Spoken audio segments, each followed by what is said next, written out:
Teladan mulia Asmaul Husna.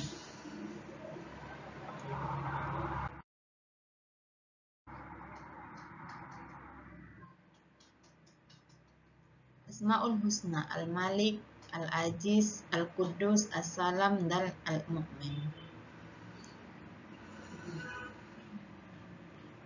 Teladan mulia Asmaul Husna. Membuat karya Asmaul Husna, berakhlak dengan Asmaul Husna.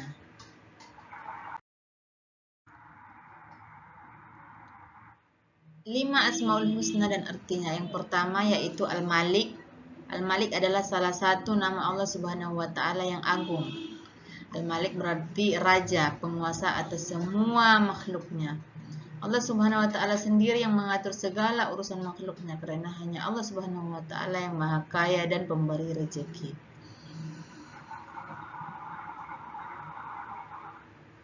Selanjutnya Al-Quddus.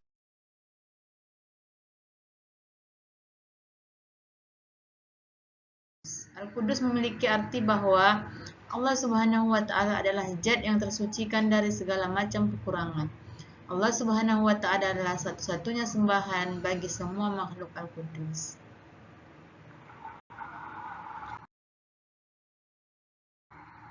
Kemudian Al-Aziz. Al-Aziz adalah nama yang mencerminkan kemuliaan dan kebesaran zat-Nya. Allah Subhanahu wa Ta'ala mempunyai kedudukan yang maha tinggi. Dia pemilik tunggal segala kemuliaan dan Dia yang memberikan kemuliaan kepada siapa saja yang Dia kehendaki.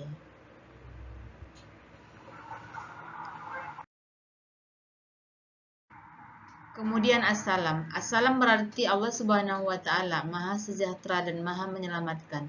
Makna yang terkandung dalam Asmaul Husna ini adalah Dia selamat dari segala aib maupun kekurangan karena kesempurnaan zat.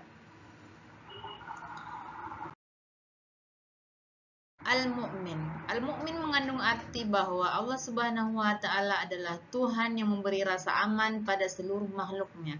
Dialah yang mengayomi dan menyediakan segala fasilitas bagi hamba-hambanya.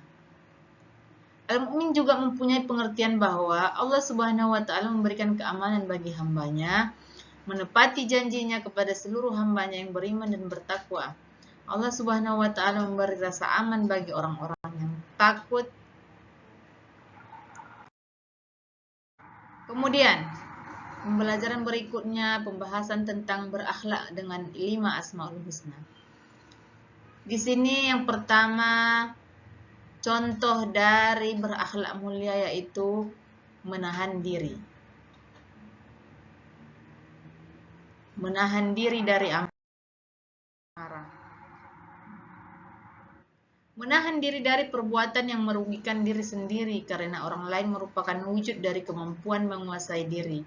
Menahan diri adalah yang diterapkan dalam banyak hal, contohnya menahan diri dari membeli sesuatu yang tidak penting, menahan diri dari bermain yang berlebihan, menahan diri dari yang berbuat curang. Kemudian mandiri.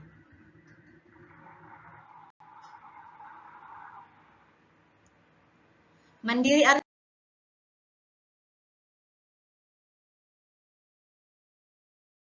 artinya mengerjakan segala sesuatu sendiri tanpa mengandalkan orang lain.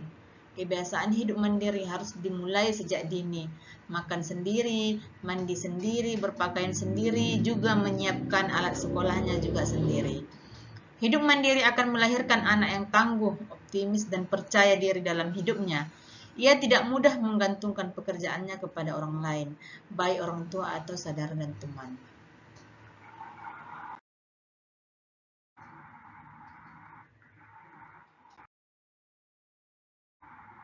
Kemudian cinta kebersihan.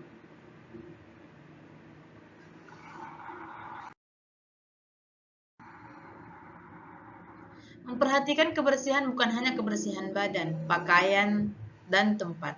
Namun yang paling penting lagi adalah kebersihan hati. Karena Islam meminta kita untuk menjauhi penyakit hati seperti sombong, dengki, ria, dan bangga diri. Nabi Muhammad SAW bersabda bahwa kebersihan sebagian dari iman. Islam dapat dibuktikan dengan kewajibannya berwudu dan sebelum sholat. Anjuran bersiwak, kewajiban mandi bersuci setelah hadas. Kemudian menjaga lisan.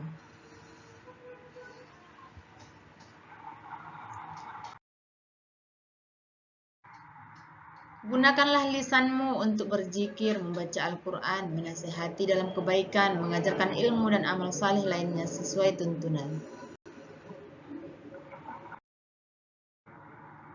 Kemudian hidup tertib.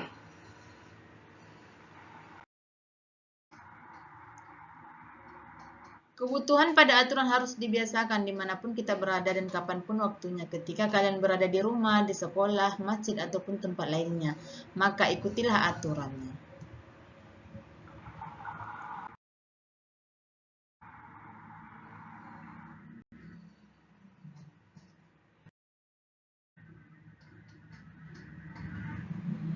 Sesungguhnya ilmu diraih melalui dan kelembutan sikap diraih dengan terus berupaya untuk bersikap lembut. Barang siapa yang berupaya menggapai semua, niscaya dia akan diberi kebaikan tersebut, dan barang siapa yang menjaga diri dari keburukan, niscaya dia akan dijaga dari keburukan itu.